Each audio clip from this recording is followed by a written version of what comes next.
In June 2024, Italian police raided a warehouse outside Milan and uncovered something absolutely wild. Dior handbags that sell in stores for $2,800 apiece were being stitched by exploited workers who got paid just 57 bucks per bag. And that's just one brand. Tonight we're counting down 5 men's fashion brands robbing you blind, and 5 worth every single dollar. Number 5. Fear of God? Essentials. It's a Saturday morning in Los Angeles. A teenager stands in line outside a Fear of God store before sunrise, hoping to grab a hoodie before the drop sells out. 3 hours later, he walks out holding a plain gray sweatshirt that cost him $220. What's inside that hoodie? Cotton. That's it. 6 ounces of cotton fleece with a small rubber logo sewn on the chest. The raw fabric probably cost the brand $15 to make. The main Fear of God line goes even harder on your wallet. A plain cotton hoodie from the flagship collection runs between $650 and $1,200. No embroidery, no special weave. Just cotton with a label stitched inside the neck. This is where the hustle turns genius.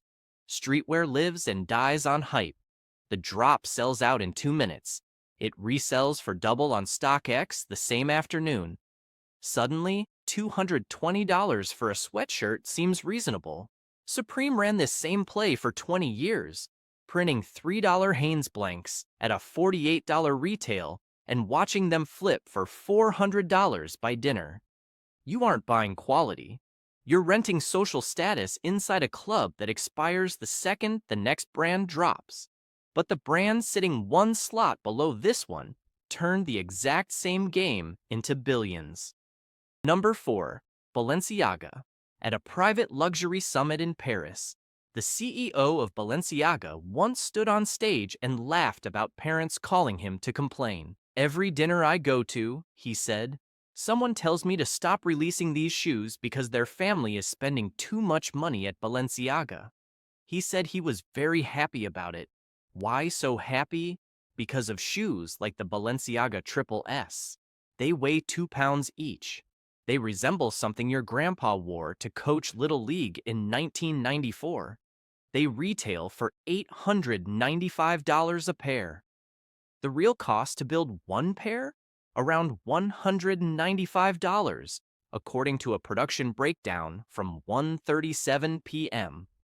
Department stores buy them wholesale at $390.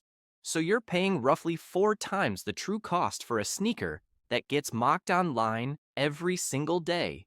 And it gets worse. Balenciaga quietly moved Triple S production to China while still charging $850 a pair. The brand never announced it. Buyers found out through a leaked supplier email that hit the fashion press. The wider lineup only gets wilder. A $1,100 paper bag tote. A $2,145 blue shopper that resembles the $1 IKEA Fracta bag. A $1,850 suitcase designed to appear already damaged. None of that is craftsmanship. That's a punchline priced like a car down payment. However, the brand sitting right below Balenciaga has been running this exact same play since your grandfather was a kid. Number 3. Gucci. Walk into any Gucci store tomorrow and grab a plain cotton t-shirt off the rack. Flip the tag. $650 to $1,200, depending on which logo they stamped on the chest. The cotton quality is decent. It's not $1,200 decent. The math nobody wants to talk about is simple. Fashion industry data confirms luxury houses like Gucci apply markups of 20 times or higher on clothing. A shirt that costs $50 to make gets priced at $1,000 on the hanger. 20 times the real cost, sitting on a velvet shelf, waiting for you to tap the card without thinking. The Gucci horsebit loafer every other brand copies? Around $950 retail. The leather and construction are solid, roughly equal to $250 shoes from Alden or Meerman. The rest of your money pays for the little gold horse bit, the label, and Gucci's marketing budget for celebrities and Fashion Week front rows. The worst offender in the lineup might be the $1,500 cotton belt. A strip of leather with a gold G-buckle. That's the entire product. You're spending more than a used motorcycle costs for a piece of cow and a stamped metal square. But the brand coming up next makes Gucci look almost reasonable by comparison. Number 2. Louis Vuitton. Louis Vuitton is the biggest fashion brand on planet Earth, and it's built on a secret that should make you angry the moment you learn it. Louis Vuitton's classic monogram canvas, the material that holds up the entire empire, isn't leather. Read that again. The famous brown and gold LV bags you see on celebrities, billionaires, and your boss's wife at brunch? That's coated cotton, printed vinyl on a cotton base. The handles are leather, yes. The body of the bag is a rubberized sheet with a logo pattern stamped across it inside a factory machine. Industry analysts estimate LVMH spends around Louis Vuitton runs markups close to 10 times to 12 times on leather goods. Your $2,500 LV Keepall duffel contains roughly $200 of real material and labor inside the entire bag. Is the bag bad? No, it's durable, it holds resale value, and the hardware is solid brass. But the gap between what you pay and what you get is staggering. Your $2,500 Louis Vuitton Keepall is built from the same basic ingredients as a $200 Coach duffel at the outlet mall. The only real difference is the monogram and the advertising budget those monograms fund year after year. You aren't buying leather. You're paying top dollar for a logo license stamped on a vinyl sheet. But the brand at the top of this ripoff list got caught doing something much, much worse. Number 1. Dior. It was a warm Tuesday morning in June 2024. Italian police rolled into a small warehouse outside Milan, following a tip from an anonymous source. What they found inside shook the entire luxury world to its core. Rows of Chinese workers sewing handbags by hand, sleeping in rooms attached to the factory floor, working 16-hour days for pennies. Those handbags carried the famous Dior logo stamped inside the lining, the same logo Hollywood stars wear on red carpets, the same logo that sells for $2,600 in Paris boutiques with marble floors. The supplier was paid €53 per finished bag.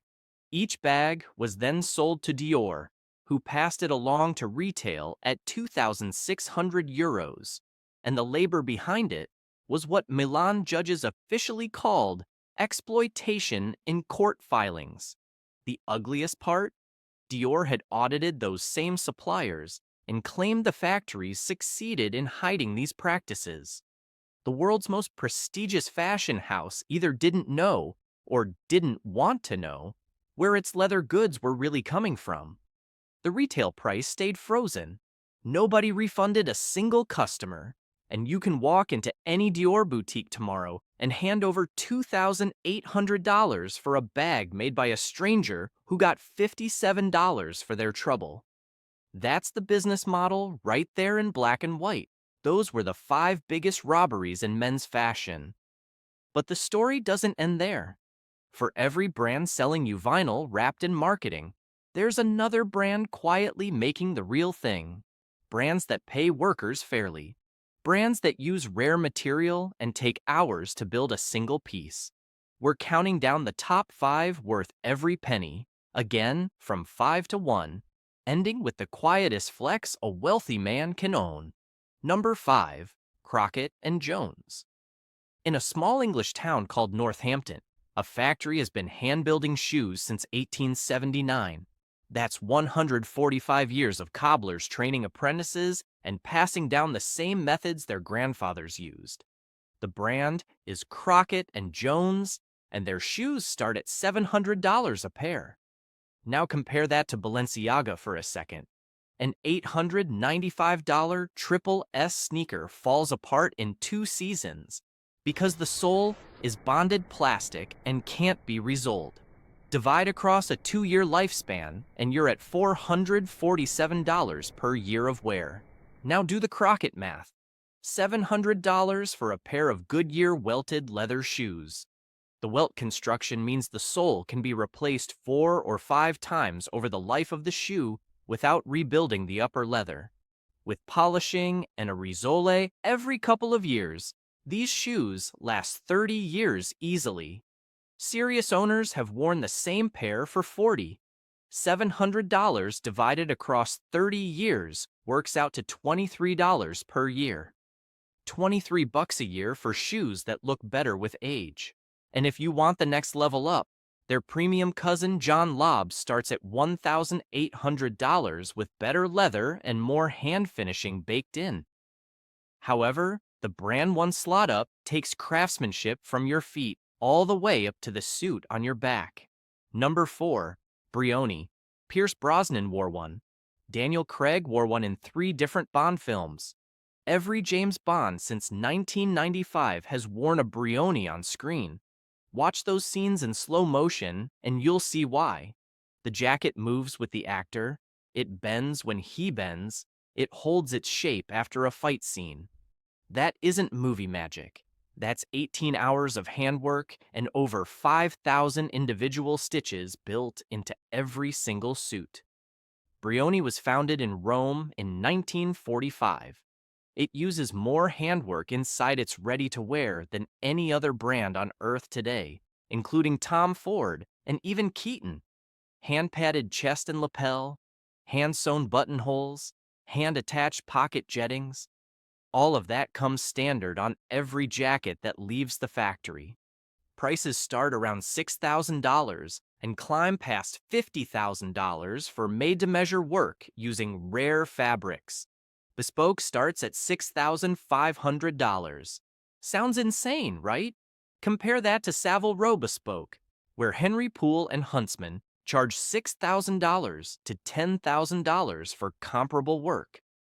A Brioni Bespoke suit gets built for your exact body across multiple fittings, with paper patterns cut by a master tailor whose name sits on the record.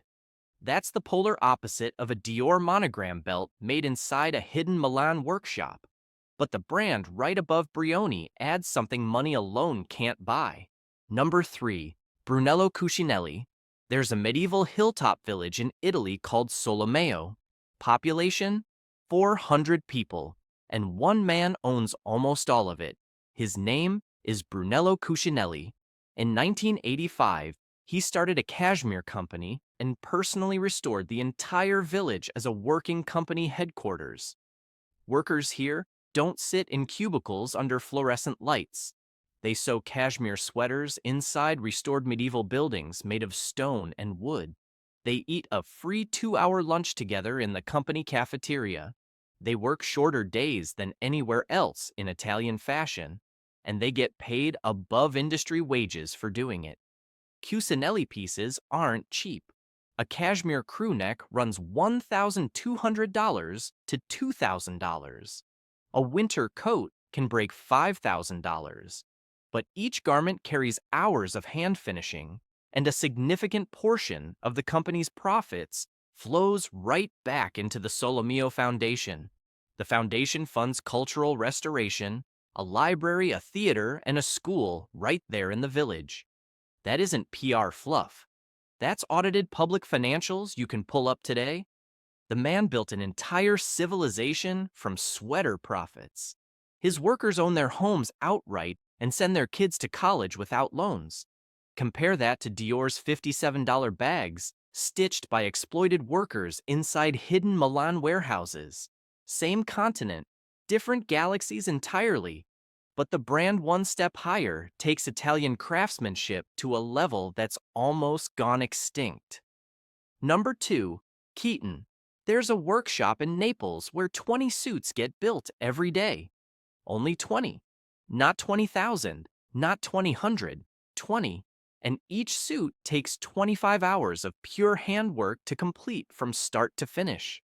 That's 3 full working days where a single human is cutting, sewing, pressing, padding, and fitting one single garment. The lapels get padded by hand. The buttonholes get stitched by hand. The lining gets attached by hand. The canvas inside the chest gets floated and shaped entirely by hand, not by any machine on the planet. The brand is Keaton, and their suits start at $8,000 and climb past $60,000 for a bespoke K50 creation. Both Keaton and Brioni source their premium fabrics from the same elite Italian mills, but Keaton claims the full 25 hours of hand sewing per jacket. Unlike a Louis Vuitton bag, you can literally see where the money went. You can feel the canvas inside the jacket when you press the lapel with your thumb. You can count the tiny stitches on the buttonhole under a magnifying loupe. Every stitch tells you a human being sat at a table in Naples and made that single stitch happen with their own hands. However, the brand at the very top of this list doesn't even need a visible logo to prove its worth. Number 1. Loro Piana. Walk into a Silicon Valley boardroom and scan the room for a second. Half the billionaires wear plain gray sweaters with zero visible logo, no stitching on the chest, no flashy labels, nothing shouting for attention. Those sweaters cost around $3,000 a piece, and every other billionaire in the room knows it on sight. The brand is Loro Piana. A basic cashmere jacket starts at $6,000, and their vicuña ready-to-wear overcoat runs $33,000 retail. Sounds crazy until you learn what's really inside that fabric. The vicuña is a small camelid that lives high in the Peruvian Andes. Each animal can only be sheared once every 3 years, and you get about 1 pound of fiber per shearing. That's it. Loro Piana works directly with Peruvian conservation programs and employs the local Andean communities who protect the herds from poachers. That isn't marketing spin. That's a supply chain you can trace on a map, step by step, from the mountain peak down to the Italian mill. Loro Piana also owns near-exclusive rights to vicuña worldwide and sources the finest cashmere from Mongolia and northern China, using only long staple strands that give the material its signature softness. Every step of production stays inside the company. They spin the yarn themselves. They weave the fabric themselves. They cut the garment themselves. You're paying for the rarest natural fiber on earth, spun and woven in Italy, inside a mill the brand has owned for generations. No Chinese sweatshop, no exploited workers, no hidden markup. Just rare material, skilled hands, and 100 years of doing things the right way. So what's the rule? Real luxury means the price reflects real time, rare material, and ethical labor inside a factory you could tour tomorrow. Fake luxury means the price reflects advertising, celebrity endorsements, and a logo that profits from your insecurity. The 5 worth-it brands we just counted down earn every dollar you hand them. The 5 before them earn nothing and charge you like they did. The brands that earn respect never chase you on Instagram. The ones chasing you are usually the ones robbing you blind the hardest. Next time a logo catches your eye, pause for a second. Ask what's really behind it. The answer tells you whether you're buying real craftsmanship or funding someone else's yacht.